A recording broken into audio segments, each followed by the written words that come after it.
Hi. So you're about to watch a conversation with somebody that I really, really respect a lot. Gret Glyer is somebody who I worked with for quite a number of years, and he was always a very friendly person, very easy to interact with. And I could always tell he had a lot of passion behind his work and that he was doing something that he really believed in. And it was easy for that passion to kind of catch. It was infectious. And so when I saw what he had started, Donorsee, this organization to help people who needed the most, and I think it's a really effective one, and an effective strategy for doing that sort of thing, I was excited to be on board as soon as I could. Unfortunately, Gret very recently and totally unexpectedly passed away.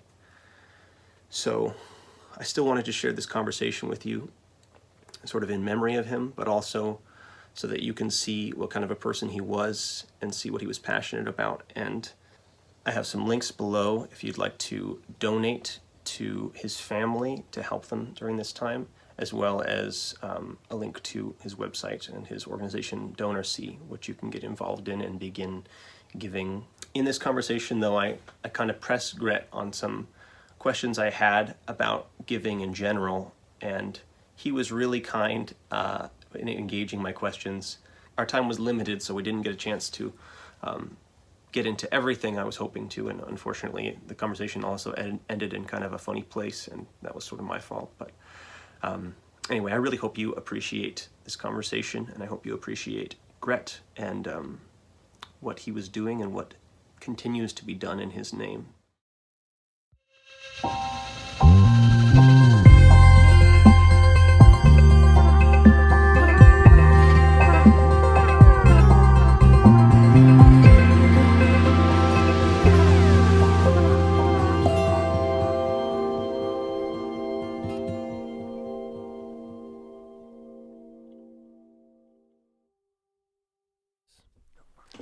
I realized we barely talked even at all about what this was going to be.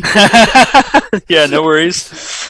But no worries at all. I mean, I this could just be like an hour-long sort of trailer for Donorsee, which could maybe be fun. But I kind of want to do it a little bit more conversationally because I have a lot of questions. Yeah. Dude, ask the questions, man. I'm fine to go, however you want to take it. If you have stuff you want to, like burning stuff you really want to talk about, you're not sure if you should, just bring it up. It's fine. This is also fun because I think this is the first time we've ever actually spoken. Isn't that weird? Yeah, I'm realizing that as we're talking. I'm like, we've been doing things together for years. Almost 10 years, I think. That's ridiculous. The first time, I don't even know what the first thing was that we did. Just reached out to do some random music thing. But yeah, and then I realized, I guess I've sort of known Gret for years, but I've never actually spoken to him. So yeah, so hi. Crazy. Good to meet you officially, finally. Yeah, no, I first got to know you through the Blimey Cow. It wasn't even Blimey Cow. It was the Intertube podcast, I think. Oh, and then really? At the end, I think so. I mean, probably knew you before then, but I remember they would promote your, music stuff at the end of every right. podcast. And then one day I wanted to do a podcast, so I called you up, and the rest is history. Yeah. Well, and I mean, I really right off the bat, ever since we started doing anything together, I was I had just the sense that you were really genuine about what you were trying to do. Yeah, thank you. Yeah, I do genuinely care about it. So it comes I think it's accurate. Yeah. I just finished. I read through. I think I started your book on Tuesday and just finished reading it last night and this morning, and cool. That was a good experience to kind of hear a little bit more of the full story. I guess I knew some of what had gone on, what you've done with your life, but yeah, that's the best way. If someone really wants to do a deep dive on kind of the background behind me and Donorsee, probably the book is the best. It'll give you a good picture of all that stuff. Yeah, and I mean, let's just talk about the book, I guess. Sounds good. Yeah, let's do it. Because you wanted to do, the reason you even started doing Donorsee at all is partly because you just did not find the Western sort of rat race grind meaningful at all.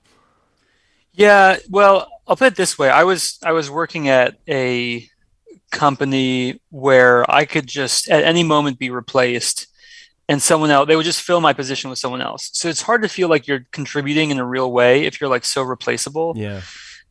So yeah, I was just at a place where I was just like, I want to, I don't want to spend my entire life doing something that's like just so replaceable. Like anyone can just do what I'm doing. I want to feel like I'm making a contribution that's like valuable and that's unique.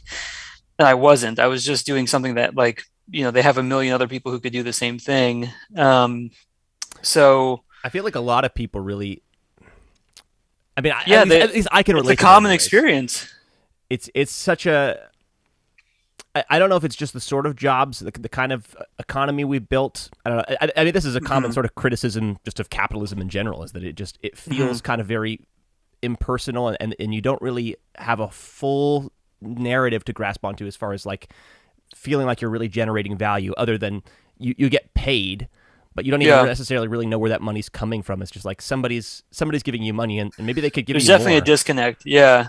So I think that's the thing. Like even like my job right now is, I'm the CEO of Donorsee, and so I'm in my office at this moment. We have a staff. We spend a lot of time looking at spreadsheets and stuff like that. It's a lot of like it's a very similar. It looks almost very similar to what I would have been doing if I had stayed on that career track. But I'm so connected to the mission of the organization that we've built that the work, it's like doing the same stuff, but there's meaning behind it, as opposed to doing the same stuff and just being disconnected from the meaning. So I think that's kind of like the thing that I hope people can figure out in our society is we're never going to have, like, you're never going to have a situation where everyone is totally satisfied with their job at all times, but we can get better at having a situation where you feel more connected to like the impact that you're making, like with your work on a daily basis. And I think that that's a good thing to aspire to for a society. Yeah. Well, I mean, and that's part of even sort of your business model with what you did in Donorsee too, as far as like, okay, there was a sort of a problem with people just kind of giving money to random missionaries or people doing any different mission work in the global or in different countries that work with people in need, and just kind of sending out money and just kind of wondering what's going on with that money. And I mean, I've even heard you kind of critique the sort of, who is it specifically that I think you critique the Red Cross or just different. I used to be very, very critical, and I've stopped that almost completely, because they're not deserving of critique. Because I think that there's like definitely a place, like I think Donorsee should be critiqued. I think anyone doing work where you're trying to help other people, like they should be held to, you should at least scrutinize them and have, you don't want to scrutinize them in an unfair way, but you want to have this, you want to promote them to do better and to kind of like point out blind spots and stuff. And so in a good way, you do want to scrutinize people. But personally, and like publicly, I've stopped criticizing a lot of charities. I used to do that, a lot. Yeah. And the reason for that, for me personally, is because I found that it was like, I got attention when I would criticize the Red Cross, or when I would criticize, and I'd be funny about it, right? I would say, I would call them the American Dead Cross, and I would talk about, stuff like that. Like, and I could, even now I could like go on a tangent and be like funny and stuff like that, but I don't want to do that, because what I basically realized is it's almost like a distraction. Like, I'm really concerned with building Donorsee to be a place where donors get a lot of satisfaction from helping people in need, and criticizing other charities doesn't actually get me closer to that goal. It gets me attention, gets people like riled up and all that kind of stuff, but it actually doesn't help Donorsee be a better organization. And so for me, just focusing on making Donorsee the best that it can be is more more what I'm focused on now. And I try to eliminate those distractions as much as possible. But I used to do that all the time. It was very effective. It's a very effective way of, like you said, it's a very effective way of getting attention anyways. Yeah, exactly. But that attention doesn't necessarily translate to, people. Like, what translates to people, what making an impact is like someone making a donation that then like turns into someone's life being better because of that donation, and building the infrastructure to facilitate that is like very complex and requires like a lot of very hard long-term thinking work. There does seem to be a certain level of ruffling feathers that is necessary, though, just to get past. I mean, you brought up a term that I thought was really nice, is like the donor fatigue. Like, in the West, it's like, well, it's not even necessarily just donor. It's just like there's people It's like attention fatigue. Yeah, there's attention fatigue, and there's also but it's not even just people asking for attention to be doing good things. It's just people are asking for my attention all day long. Like I'm just surrounded by ads everywhere constantly, and so it's in order to even sort of survive in an internet environment, you have to get really good at keeping a good guard up, or else it's just like either you waste a lot of money or you get really emotionally exhausted. Yeah, exactly. So, like from our side, I think that's a really good point. Is like I felt like I was, especially when I was trying to get attention by like criticizing charities, I felt like I was on this never-ending treadmill that was entirely like short-term minded. Like I was just constantly trying to like make sure people like weren't forgetting that we exist and so forth. But I think that there's a lot that you can do where it feels like it's not as productive, but it is like actually a lot more productive, where you just focus on like what we try and do now is we just focus on like these basically everything that we do is like we try to do it long-term minded. So we try and like put everything through the framework of, is this going to help us build relationships with donors and with partners that will make an impact over a long period of time? Because if you have one person that becomes a donor and like starts giving on a regular basis and they give for a very long time, that's like way better than getting 10 people or 50 people to like come and give real quick for like this one thing, but then they forget about you. But people who are like really invested in what they're doing and what we're doing, building those relationships takes time, but it really has this like long-term impact. And then you can reach like critical mass. Like you can build off of that, as opposed to just like being on this treadmill where it becomes harder and harder over time. So yeah, I mean, but to your point, there's this flip side where like if you're just like a normal consumer and people are constantly trying to get your attention, you have to be so guarded. Otherwise, you're just going to end up being pulled in directions that corporations want you to be pulled in. There has to be sort of a relational element, I think, in order for it to feel like, I mean, there's a couple things, because obviously you want to have a real sense of meaning, like that what you're doing is meaningful, and having this video update system, that's really helpful for that.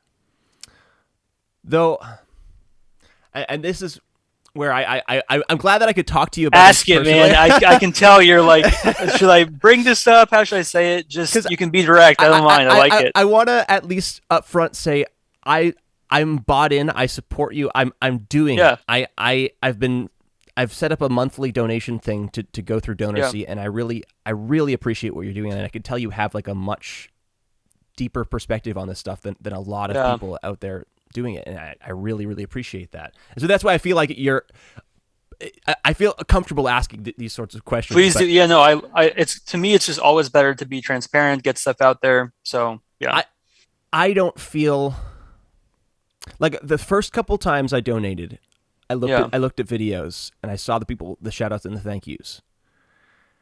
And then it just, I mean, I felt like, okay, I'm glad that I've implemented this. I set this up to do this monthly, and I'm glad I can be making a difference to somebody, helping out. But it's I don't know. I don't know why it didn't want to stay a place of attention. Like it's hard to keep, even with like such insane amounts of need. It's hard to, maybe it's just specifically hard for me as somebody who likes to focus on optimistic angles of life. It's like, I don't want to think about all the shit that's going on in the world all the time. It's so maybe it's just a personal thing, but it's not. No, it's not a personal thing. What you're saying is like most people listening to this would find it extremely relatable, and I find it extremely relatable, and because it's uncomfortable to think about all the people who are in need. Like that's really discomforting. And it's, I think that there's some people who are like genuinely masochistic, like they genuinely, like they genuinely want to like subject themselves to pain. It almost makes them feel like they're being more productive or they're doing more, but it actually doesn't change much. So like, what you're saying is pretty normal. Like it's very hard. And this is why people, especially people who go overseas, they like, I was there for 3 years, which is actually like really long in comparison to how, I know people who are there for 20 years, but most of the people who spend time overseas, they'll come for like 2 weeks, maybe 6 months, maybe a year, and then they'll be done because it's just like too much. Or they'll continue living there, but they'll live in like the more comfortable areas of that place, and they won't really Like they won't really get into, they won't go into a village on a regular basis and interface with people who just have very different and difficult lives than they do. And it's a like really common thing, even for people in the charity space who are like, genuine people think of people in the charity space as good people. There's like this fatigue around all this need in the world. And like, how can you possibly do with enough? all the different social media, like everybody's trying to Yeah. raise awareness, and there's like, okay, I only have so much awareness I can give. Yeah, exactly.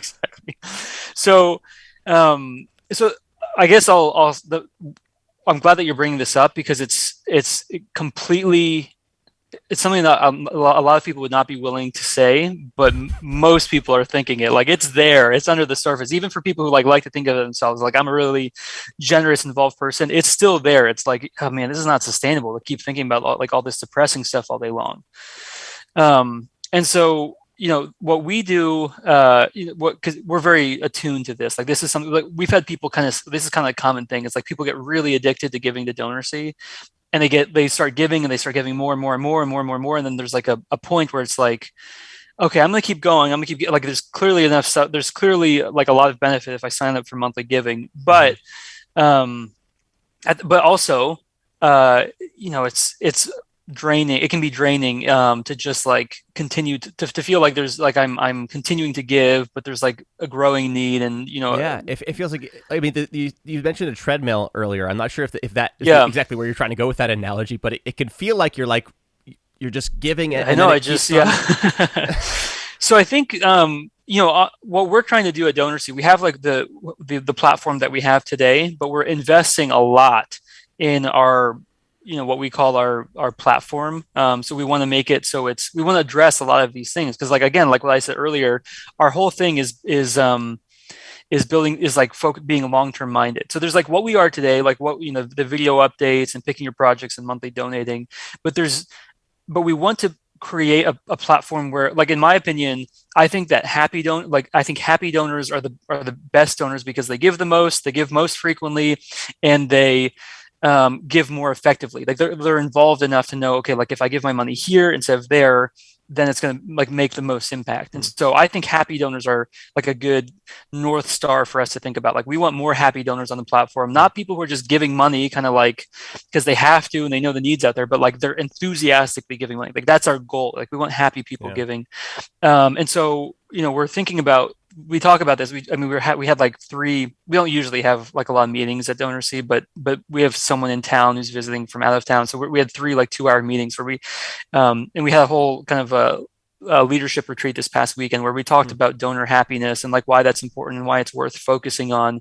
And it's really because it makes a bigger impact in the lives of people. Like if you just have a bunch of depressed Yeah. people giving, you know, Yeah, sooner or later, it's like, well, either you don't necessarily stop giving. I mean, that's not what I've done. I yeah. still am giving all the time, but I'm not looking at the You're news not as 'cause I don't involved feel and like I you're not can as looking at it. Yeah, bear it. exactly. And totally. So, we're still talking about what exactly it looks like to have like long-term happy donors. And we're a tech platform. So Mhm. what we do is we make small tweaks and we A/B test on a regular basis. And as we do that, we find out, okay, this makes people a little bit happier than this does, and this makes people a little bit more excited than this does. And so you do that over and over again until you get to a place. But some of the things we're thinking, I'll just tell you, like, Sure. I like to be transparent. Some of the things we're thinking about, because there's like this idea of donor fatigue and just getting like having too much, like being just like not being able to give the amount of attention that you wish you could. So like we're almost thinking of like this, like for monthly giving, for example. Um, it would be cool if you had like an app and like once a month you get this notification. You can set to once a week, once a quarter, whatever you want, once a year if you want, but once a month you get notifications from Donorsee and it's like, okay, it's time to pick out your project for the month. One project a month, you've got your donation set up, and then it shows you kind of a AI machine learning project that's served up to you based off of your giving preferences, like the type of stuff that it sees that you're Interested particularly in, yeah, invested in helping giving out with, to. yeah. And then you can kind of like swipe and see like the next project and then the next one, and then you can make a decision like, okay, I've seen these projects and this one in particular project, like clearly like that's my project for the month, I'm going to lock that in, and that's going to be where my monthly donation goes. But maybe there's also, maybe you want to, give a little bit more to another project because that one also spoke to you. But anyways, once a month you check in, you lock in your monthly donation, and then that kind of then you get your video update, and that's kind of like a doing it less often can make it feel more like, okay, this isn't just me sitting on the street corner begging you every day, to the point where you're just like, okay, I'm just gonna wear sunglasses and I'm gonna walk to this. Nobody's gonna know where I'm looking. But if it's like a planned thing, maybe it's once a month. I think people could look forward to it. It's like, oh yes, all right, Donorsee, like this is my time of the month where I get to like pick out my project, and I get that like dopamine hit, like I'm helping people out. And then I get a video update, a few days after that of how that donation helps someone. I think it can turn into like this routine that's a part of people's lives, but it's not so demanding, it's not so overbearing that it that it's like just too fatiguing. But instead it's like this once a month thing. It's like this cadence that's like just enough, but like you get to be a part of it. You get to pick it out, and then you also get to see like what happens, and you get follow-ups and stuff like that. So that's like one kind of idea we've talked about and thrown around. Is there a way of thinking about it though beyond just happiness? Because I mean, I understand like as far as from a tech model perspective, that's probably a really good metric for working on things. But I don't know, just talking about it in terms of like happiness levels feels kind of shallow to me. It feels weird. Right? Yeah, it feels like you're making it about the donor instead of about the recipient. Really, like internally, our goal is to provide as much help as possible to the world's poorest people. But there's this common problem where people who get involved in that get depressed because it's so hard. I mean, it is, it's just tough. It's like, oh man. And then you try and talk to your friends about that, and your friends are like, this is a real buzzkill, man. Like I want to have a beer and not be able, like, not have to like be depressed about this. But if you can make it more exciting for people to be a part of, then I that's just the hypothesis. I think happy donors give the most. And we actually did like this donor interview. We interviewed one of our donors who loves giving on Donorsee. She gives all the time. She gives to like 10 projects a month. She's super happy about it. So our board like had an interview with her, and she's like so enthusiastic. Like she loves giving on Donorsee. It's like a really fun experience for her, but not everyone has time to like read through a bunch of projects, watch a bunch of videos. And so when she tries to get people to like, come do what we're doing on Donorsee, it's kind of like that. Well, I don't really get what's going on with global poverty. I don't know if I want to help out with that. So we're trying to create like a funnel for people who are going to be more casual, but like still get involved. And it's more like think of it more as like a funnel where like you start off casually, and then you can get more invested as you go along. Right. I think the personal investment is a really important. Yeah, you have to have a sense that like real progress is being made, and obviously, the updates help. But one of the other things I thought about, and I even a couple of years ago I had some other, I don't even know who the organization was, but I got hired to help out writing music for a video, and it was like kind of an information up.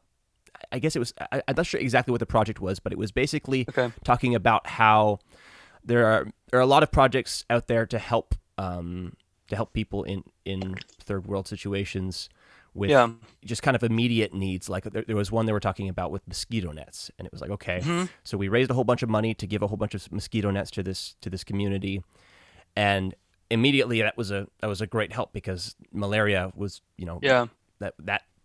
less people were getting sick, but it totally destroyed the livelihoods of everybody in the economy who was making a living making nets. Yeah.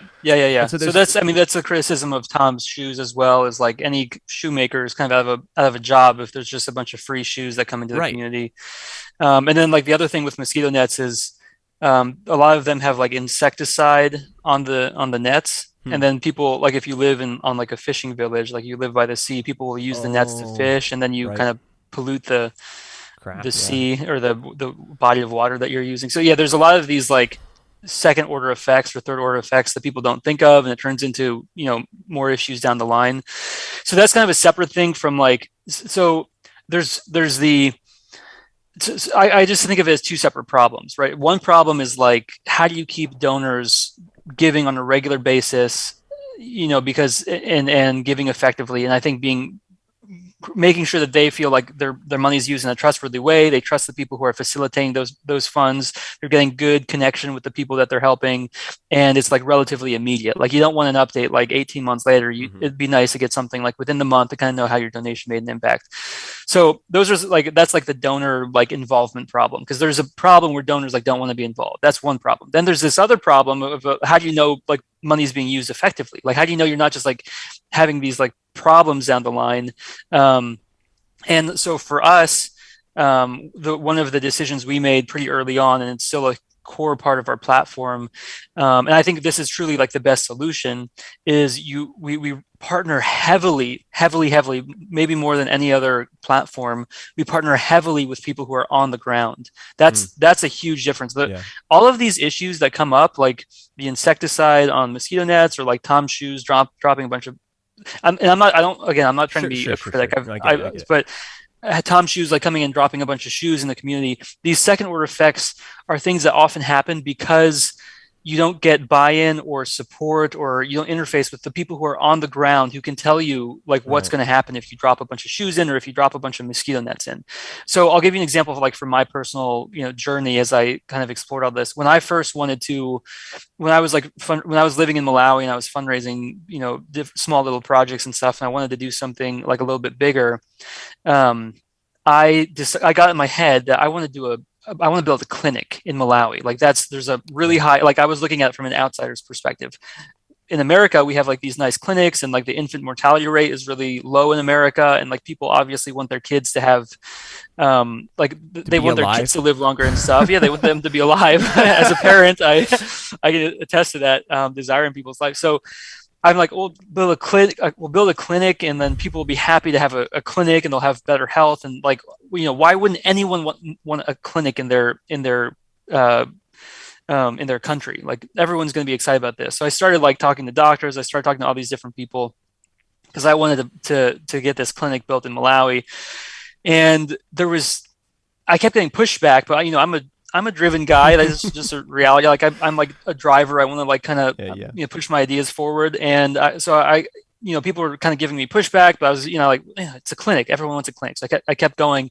But eventually I had like a wake up call, and I was like, people are really not buying into this. So maybe I should like listen to what they have to say. So I started talking to them, and they said, we have a lot of empty clinics in our country already, because clinics are just they cost a lot. There's not a lot of like nurses and doctors and stuff who you can like staff the clinic with. And then even if you can staff them, there's issues with having enough financial support to keep those people like at the clinic and running it and so forth. And then if you don't have like a administrator of the clinic, then even the staff and stuff might not like do their jobs. And there's all these problems with trying to start a clinic that are like that, where you build a clinic and then it turns into an empty building three years later because it's just too hard to keep going.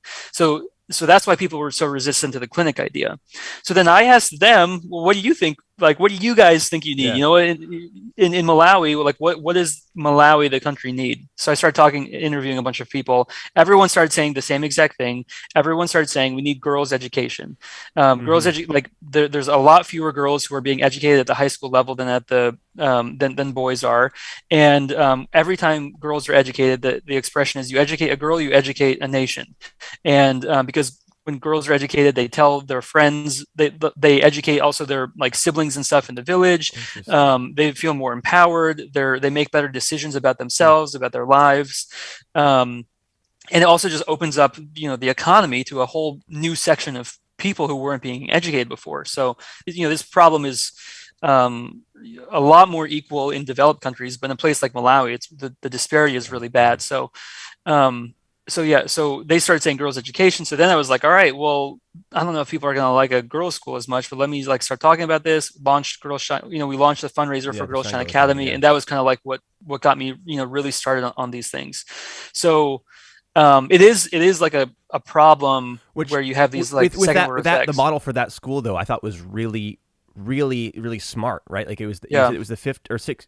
It was like a 50-50 model, or I'm not sure what that is. It's a 50-50 model. So half the girls come from the city and they pay kind of like a higher tuition rate. And then half the girls are more vulnerable. They come from the village, but they're high performers. There's evidence that they would be high performers. And then they both, so the there's this economic diversity within the school, and then there's also this like people are being lifted up because Yeah. of the subsidies from the other people, and it's 100% sustainable. Girls Shine Academy is Yeah, not an like empty building; it's that's growing today. kind of Because that's the sort of change that like when I see like, okay, that's what I want to yeah. back, because I can see that can last over a long term. That doesn't just turn into an empty building in 3 years. Yeah, exactly. So there's one other thing I think that I should kind of touch on, which has been like eye opening for people who are kind of Yeah. struggling with the same like what is this, what is the difference that this really makes? And so there's the two categories. So someone who's like in this position, like where they're like, what change does this really make? When I don't want to do something that's short term. I want stuff that's gonna like be around for a long time. Um, there's two categories to think about when it comes to like helping people, doing charity, giving, donating. There's development and then there's relief. Development is like what we did with Girls Shine Academy, where it's where you help people, you teach a man to fish, right? Yeah, exactly. Because everyone's afraid of like you give a man a fish and then he's like still hungry next week, So development this is exactly when you the like analogy help. I was thinking about this morning. Yeah, exactly. So development is like you help people start a business, you give people education, Right. you do things that have these like long-term lasting effects that go on for a long time. That's development. But then there's this other idea of relief. And so sometimes people think like, for example, like just throwing shoes at people, that's not relief. Throwing shoes at people is not in either of those two categories, because it's like a one-time thing that doesn't like holistically take into account like the situation going on. Right. But there are times where relief is completely appropriate. So it's important to understand, like, just because something only has a short-term impact doesn't mean it's wrong to do. So I'll give you a few examples of this. We have, on Donorsee, there are babies who are like starving to death. Like you can see their rib cage, and it might be just often very, very tragic situations. Maybe the mother died in childbirth. Maybe the mother can't, produce the breast milk that she needs to. And it's not like you can just hire a wet nurse. Like HIV is really prevalent in these areas. So you can't just like have other people, feed the baby. So, so that would be a situation where you have a baby that's going to die if it doesn't get formula milk. It's like $150, $200 to provide that baby with formula milk. That's called a relief thing. It's not going to take care of the baby. Like, the baby's not going to be a college educated kid in 20 years because you gave it formula milk, but it's going to live. And it's important to step in some of those like urgent situations. Also, if there's like a big disaster, like a tsunami comes through, people's houses gets wiped out. This happens in places like more than people think. Like when I was in Malawi twice, there were these big floods that came through. One time there was 250,000 people displaced. There were entire villages that were underwater. It's not appropriate to talk about what's the underlying cause? Well, no, people just like lost their houses. Like, and this is a situation where you want to help people in a very urgent situation. So there's development, there's relief, and this is kind of a helpful category. And then if something doesn't fit into those two categories, that's when you start asking questions about like, I'm not sure this is like a good, way to spend money. So. It's interesting though, because usually that, teach a man to fish, you'll feed him give a man a fish, you'll feed him for a day, teach him, you'll feed him for a lifetime. It's presented as sort of a dichotomy of, don't. Those are the only two options. Yeah. And those are the only two options. And you actually, you have to pick one, right? Yeah. But what you just said is that basically in order to engage with the real problems that are there, as well as actually make progress, you have to do both. You actually, you have to do both. You have to do both. And also, the way the other kind of interesting thing, if we're going to poke holes in this, you don't poke holes in analogies, but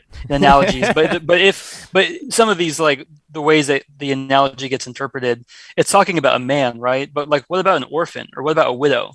Sometimes like there are people who are or what about someone who is mentally handicapped? There are people who just need more help than other people. Like, so if you have like an able-bodied man, they got to teach him to fish, right? Like you want that guy to be a part of society, provide for society. But you might have someone who like is the head of a child-headed household. They have 2 siblings. They're only like 14 years old. Okay, like let's have a different discussion for them. That's a little bit of a different situation. So yeah, it is more nuanced than that than the analogy would convey. Okay, so. I mean that actually that helps me a little bit. That makes some sense of. I mean, just even knowing that philosophy is so deeply built into what you're doing too. It helps. Yeah. I still don't know exactly what to do about the problem of. I mean, I guess I want to talk about this for a second, because you said that initially when you looked at the situation, you wanted to make a clinic, and you described that as you had like an outer perspective, or looking at it from the outside, right? And that's sort of the stuff that sells, though, is the stuff that you can see from really far away, the stuff that from an outsider's perspective looks like, oh, that's exciting, that's going to make a change. That's the stuff that people are usually more quick to get on board for. But the stuff that like a lot of times the change that needs to happen is not as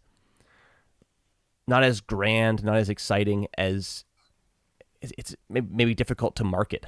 Like, I mean, have you found that as far as like trying to even just making putting up these needs on Donorsee and getting people to choose, because people could choose their projects, right? Yeah, they can choose their projects. I think I guess I see it as my responsibility or Donorsee's responsibility to market those things well. You're right. It can be difficult. It is like sometimes it's easier. If someone is starving, people that creates like this compulsion in people where they feel like they have to step in and they have to help in that specific situation.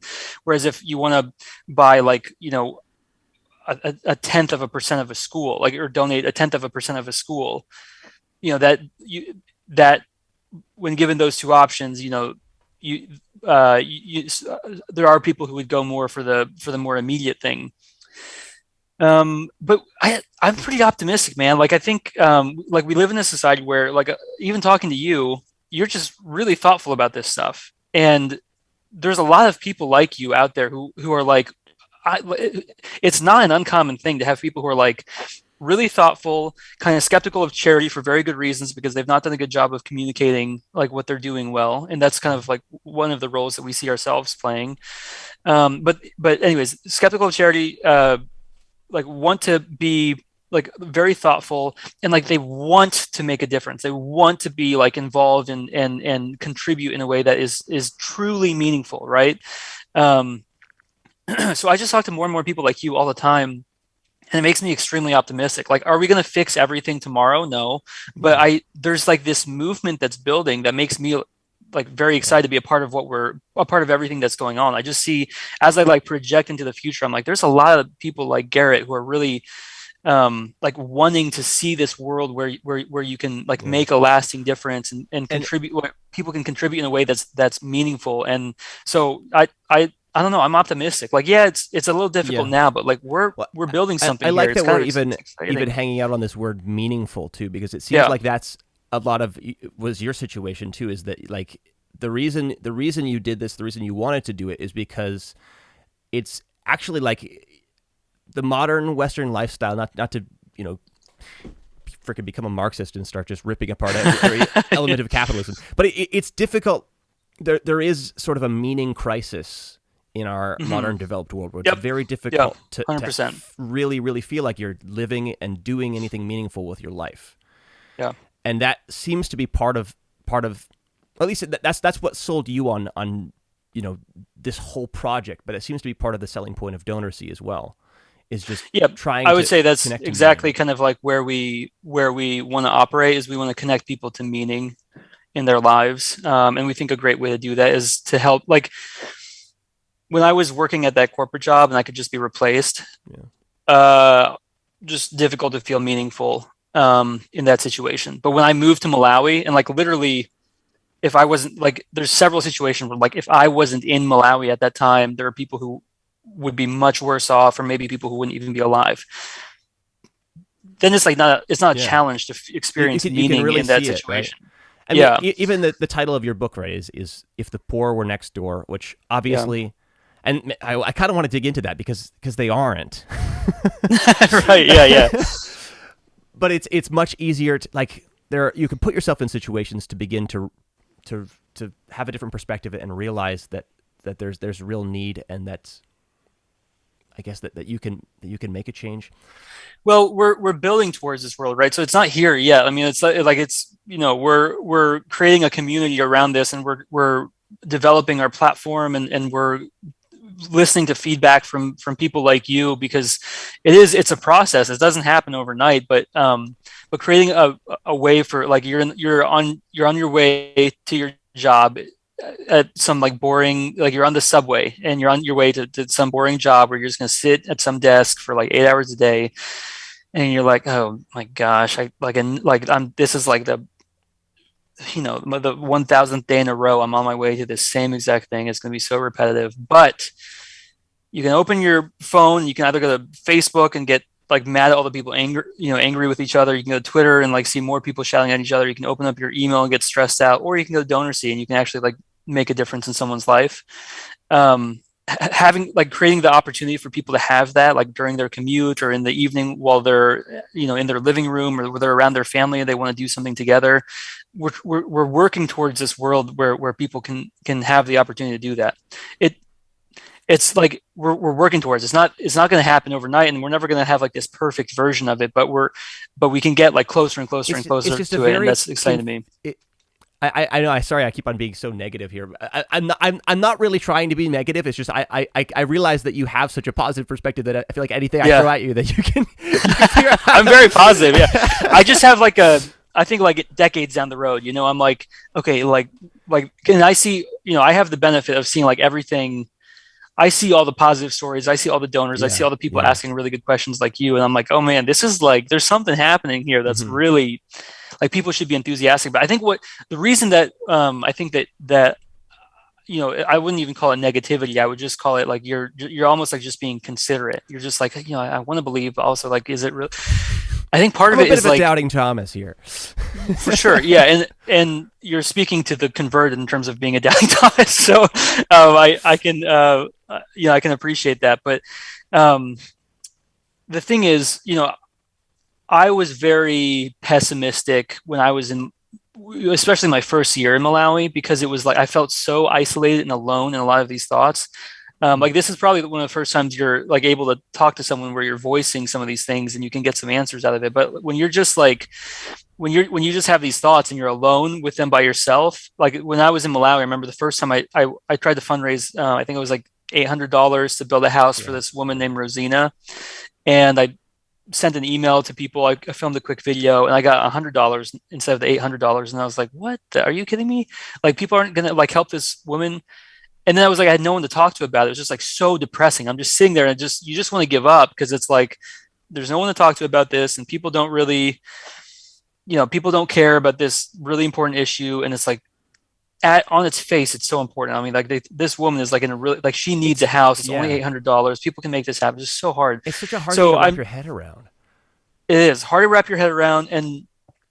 But so it's just depressing it's depressing. And it's like, what's actually going to happen if I just, if I do this one thing? Like there's still going to be more people and like there's no one you can like talk to about with this stuff. So that's like why I'm like very empathetic. It's like I've been where you are, Garrett. Like I get it. Like I get like how there's like this almost like isolating dynamic that happens. But the reason I'm positive is because not only have I been there, but now I'm seeing this like it's a lot less isolating because there's like a lot more of us. Like there's almost like this growing movement and like people are being connected to each other.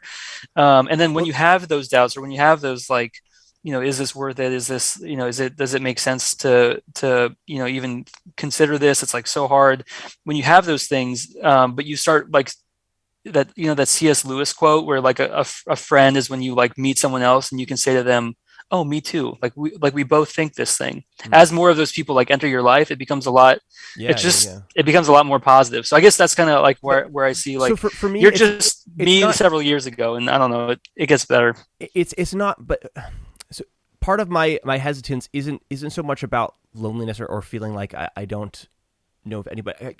I have some good relationships. I have some good people to talk to, but I just find the connection.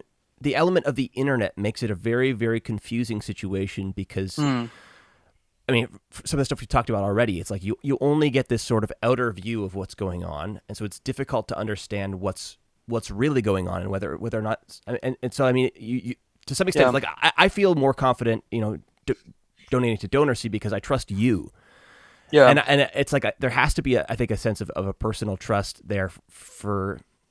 On one end of it, but the other part of it is that I really don't know how much to give because it seems like so insane that like I could not buy a coffee and that could literally save somebody's life. Like that doesn't make any that totally flips any way Yeah. I've had of evaluating money or my time or my attention, and just breaks it. Like I Yeah. can't comprehend a world in which that's true. Yeah.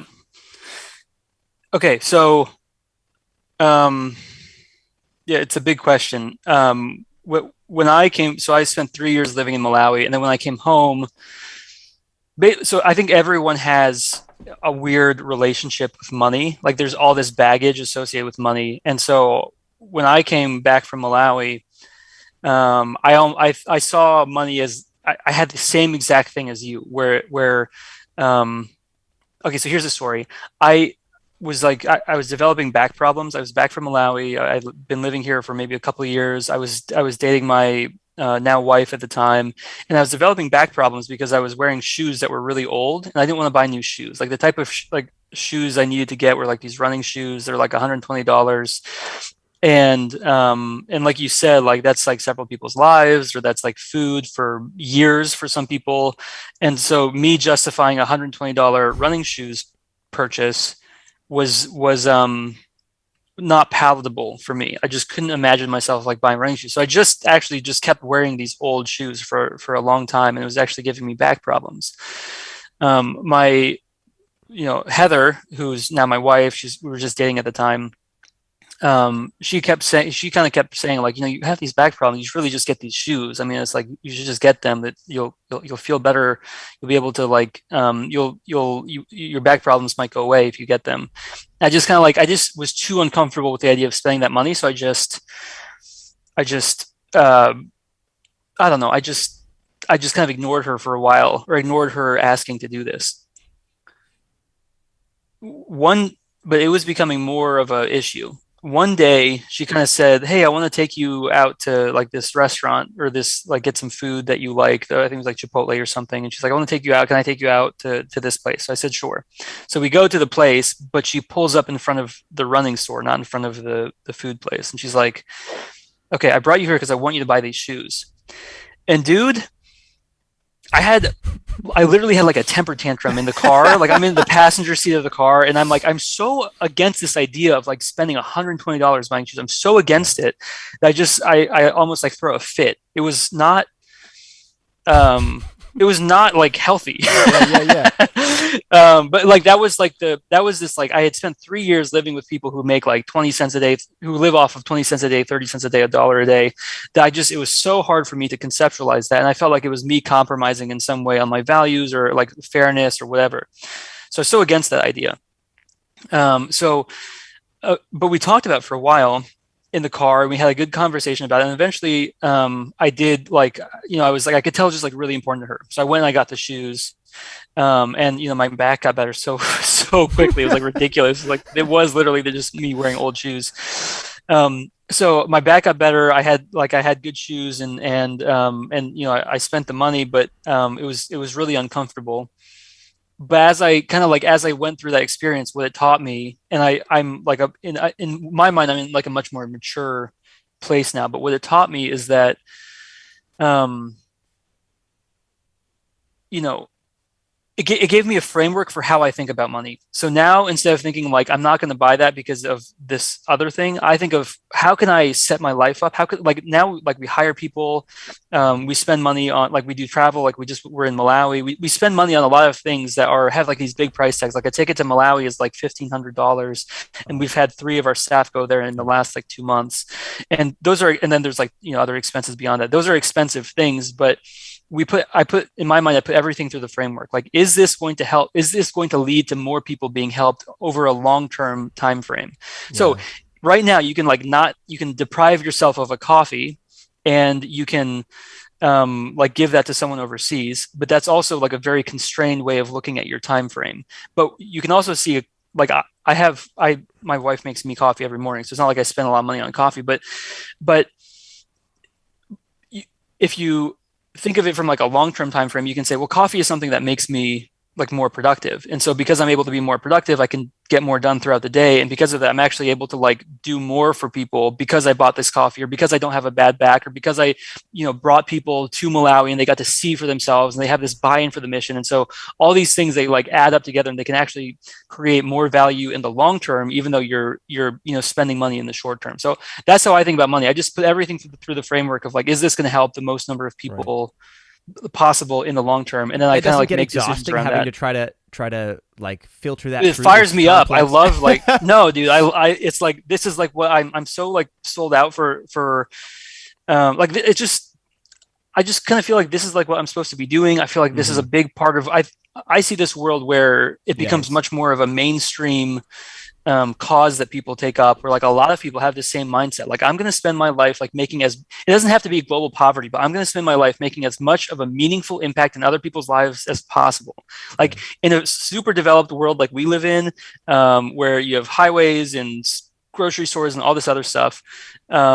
It's hard to find meaning because you're just like plugged into these jobs and you could be making good money, but it's just like kind of depressing. But if you just kind of put everything through this framework of like, I'm just going to set myself up to help as many people as possible. I just a very compelling lifestyle for me. Like it's not like, um, it's not like, uh, what do you call it? It's not like delightful, like 24/7. Like there's hard parts and there's good parts, but it's like meaningful. It's like, oh my gosh, I get to wake up and do this. Right. And the hard days and the good days, like it's all the same because all of it is meaning, and that's Yeah. exciting. See, That's how I I think about found it. yeah no. It makes me think though, because if my relationship with meaning, which is something that I've had to think a lot about in recent years, Yeah.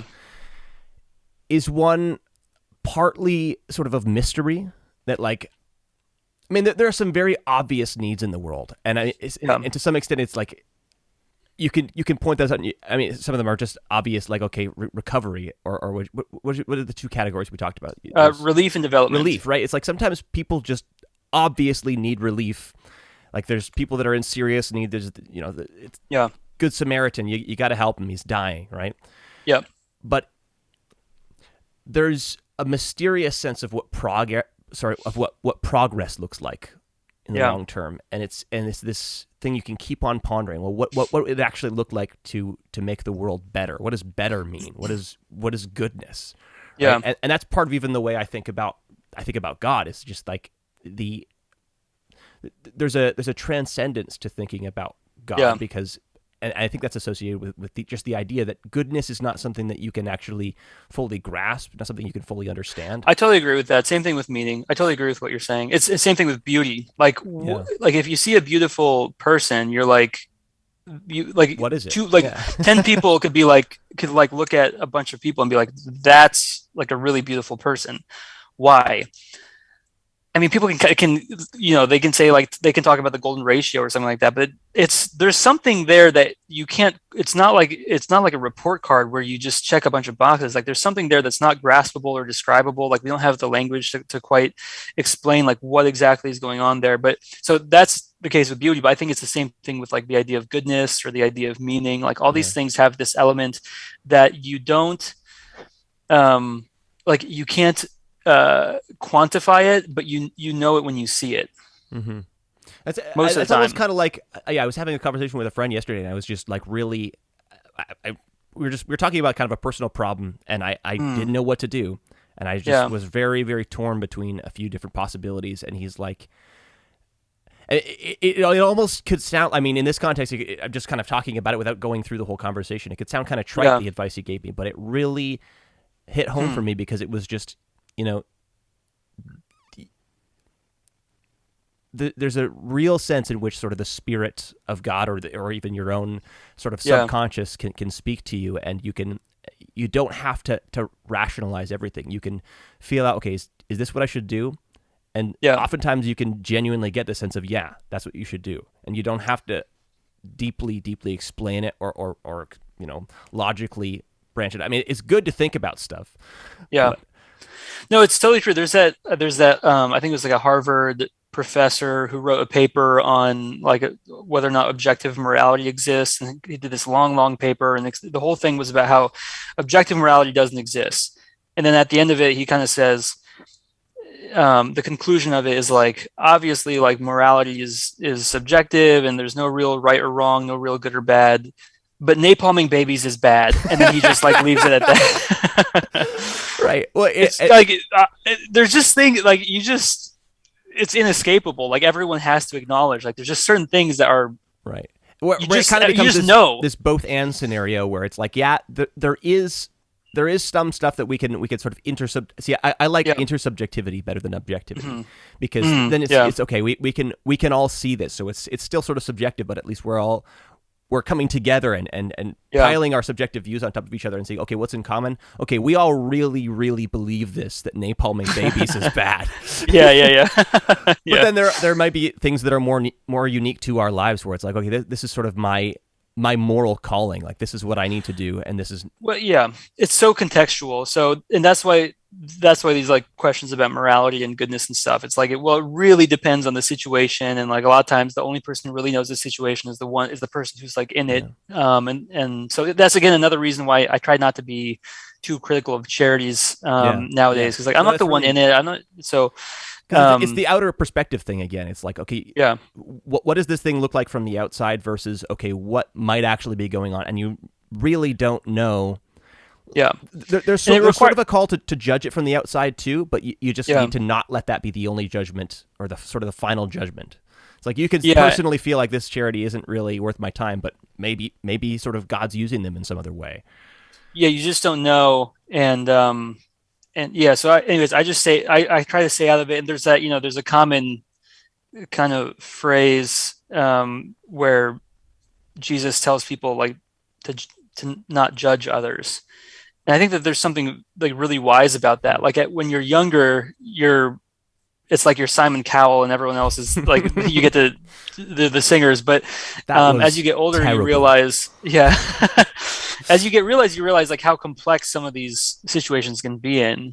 So like I've always wondered, would there ever be a situation where people, I have to make a decision where, publicly people, it doesn't look good, but privately, like like I felt like it was the best thing to do given the circumstances. I've always wondered, like, will I ever be in that position? And yeah, so so given like my projecting myself into a situation like that, I try and be kind of considerate to other people who are facing a similar dilemma, or who potentially are facing that. But yeah, there are people who just are bad. There's bad people out there too, so yeah. I want to dig like one more. Well, we could either dig another inch into this, or, I mean, this is a never-ending conversation if we want to go there. But I don't know how flexible we are on the next. I mean, if we need. I'm in the middle of like several meetings today, so I'm trying to give you a few extra minutes would be great. And give me the short answer then. But yeah. But it's kind of a hard question to give a short answer to. So okay. Sorry to lay down the gauntlet. Let's try it. But as far as just talking about this whole sense of ethics and morality and the mystery of what really is right and wrong, the final frontier, I think, of that question is something you touch on in the book too, is just like how trying to make sense of sort of the morality even of God, or of a God that would allow a world that we sort of live in with all of this crazy amount of unnecessary suffering. And I don't even know where like, that connects here anyways. It's just that you have it's to hard to deal with. It's hard to deal with it. It's hard to accept.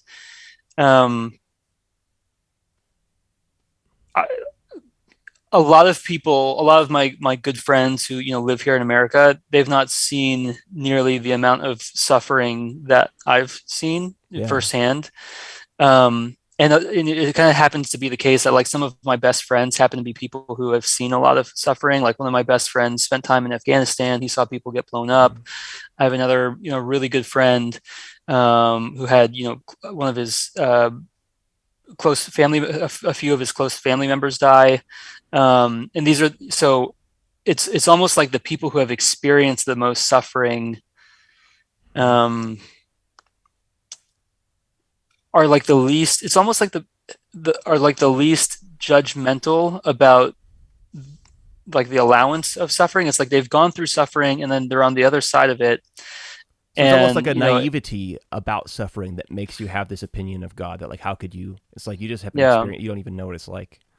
Yeah, I was talking to someone this past weekend who said that he had cancer when he was in his 20s, and he was just hotshot business guy on fast track for everything, and then he just got completely taken out and was in the hospital for months and had to have surgery and all this stuff.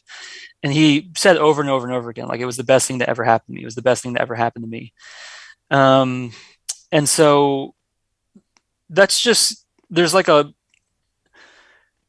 there's this kind of appreciation you can have for suffering. I don't wish suffering on anyone. I actively work to make people suffer as little as possible. Like that's kind of like what I see my role as. But there is this sense I have that for whatever reason, there's meant to be suffering in the world. And it makes me really emotionally uncomfortable, but like logically I can accept it for some reason. I think it's because I've kind of been through it. All right, and I'm not even going to say I've been through it. That's kind of like too much, but like I've seen it firsthand. So like I think there's just a lot of elements here. That the one element is like people who have been through suffering. They tend to have like almost like a different perspective than someone who's a lot of the problem of evil. The people who are most conflicted by that are people who have not seen that much evil. And consequently they haven't seen much good either. Like that's the other thing that when you have like you can see good and beauty in those things a lot better when you have the contrast. That's kind of like one element. But then the second element is like this element of what we just talked about with like judge not and like being humble.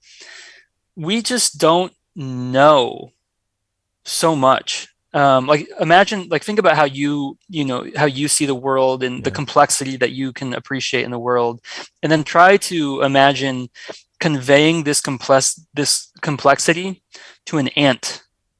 The ant's perspective is like much more linear, smaller than you, and you trying to explain the complexity of your world to an ant is like not there. So the ant can sit there and judge the human for how he does things all the ant wants to, but ultimately the ant's perspective is just like so much more narrow that they can't really have an appreciation. So like think of the delta between an ant and a human, and then think of the delta between a human and the creator of the universe. And there's just an amount of wisdom there that is not really worth comparing with our own amount of wisdom. So, but how do you? I mean, I think that analogy is really apropos. But I think it's a good one. But there's a pill that I think you have to swallow in that analogy is that from the ant's perspective, you really have no idea what the human's intentions are for you. Is that human out there just literally to watch you suffer, or is that is it a human being that for some reason cares about ants? Yeah. Okay. Well, that's a fair point. I mean, that's like, how do you deal with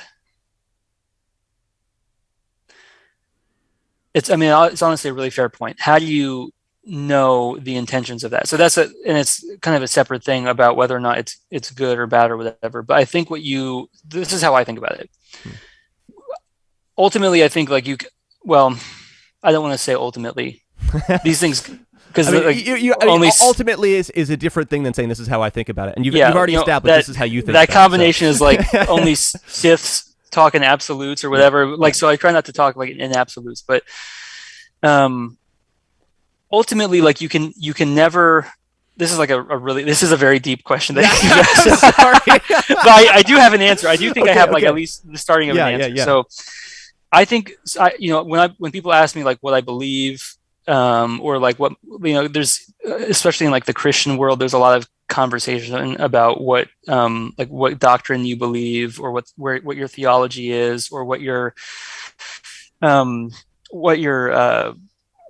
sect of what is that word? Starts with a C. That sect of Christianity. What denomination are you part of? Starts with a D. So what denomination you're a part of? People have these conversations about all those things, and that's fine. I think that that's good. I think that a lot of those fundamentally what truths are you operating off of? I think those are all good things to talk about. But ultimately, I don't care what someone says that they believe. I care what they actually believe. Like saying you believe in something does not mean that you believe it. Just saying it or like having the right answer for things does not mean that you believe it. Like you can say I believe in God, but you could act like you don't believe in God. So like, what do you really believe? The thing that you say or the thing that the how you're acting? So to me, actions are the fullest expression of belief. The way that you act is like an expression of what your beliefs are. So if you believe existence is evil, kill yourself.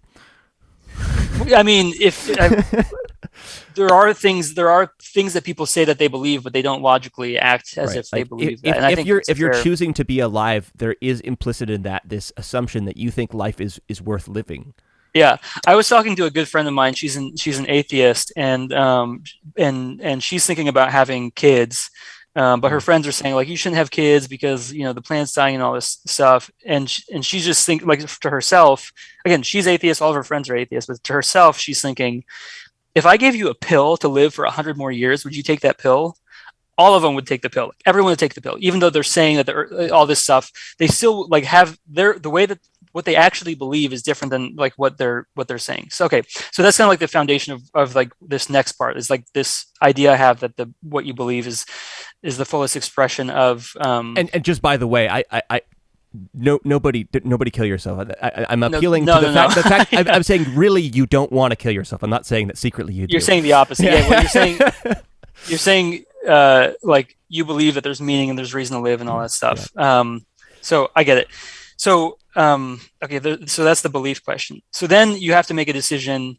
No one can escape belief. Like no one can say I don't believe in anything. That's not true. You have to wake up every day and live your life a certain way. You can either stay in bed, you can either get up, you can brush your teeth, you can not brush your teeth. You have these decisions that face you every single day. So everyone is bound to have a belief system. That's just how I think about belief. There's no such thing as being like non-believing. Everyone is believing because they all have to act throughout the day. They have to get a job. They have to make decisions about whether or not they want to go to college and whether or not they want to start a family and all these different things. So everyone has to have a belief system. So then you have to make a decision about which belief system are you going to operate under. And I think the people who are going to be. I think what's best for people is that they operate in the belief system that is the most accurate reflection of what is objectively true, and then you just have to make decisions about that. So it's so for me, I would divorce the idea of like what is the intention of the creator of the universe, like how can we know their intentions and how do I like articulate that to myself. I would divorce that question from like how should I go about and act in my life. It's almost like you don't need to know the intentions. You need to pick the way that you live your life in accordance with what you think is happening. And then, so for me, like I think that the creator of the universe is a good being for all sorts of reasons that we can get into. I try not to talk in like using phrases that like only Christians understand. Like I try to have like use language that like would be approachable to someone who's listening who's not like from the same belief system. So okay, so all that to say, like I think you just kind of have to pick what you believe based off of what you think is the most true, and then your actions kind of like are the truest representation of that belief. So like I'm grasping to like answer your question, but there's something in there is kind of like where I land on that. Yeah. No, I recognize. I know we already went a little bit over, so I know I gotta run, man. I'm so sorry. Really appreciate you. I mean, sorry for the quick deep dive, but it was a deep dive, and I really appreciate you sharing even on that. But I also really appreciate everything you're doing with Donorsee and what you've committed your life to. It's honestly inspiring, man. Yeah, thank you, Garrett. Thanks for having me on. It's good to meet you and talk not over email for the first time in 10 years. So yeah, thanks for having me. Well. Maybe we'll talk soon. I would love that. All right, take care. All right.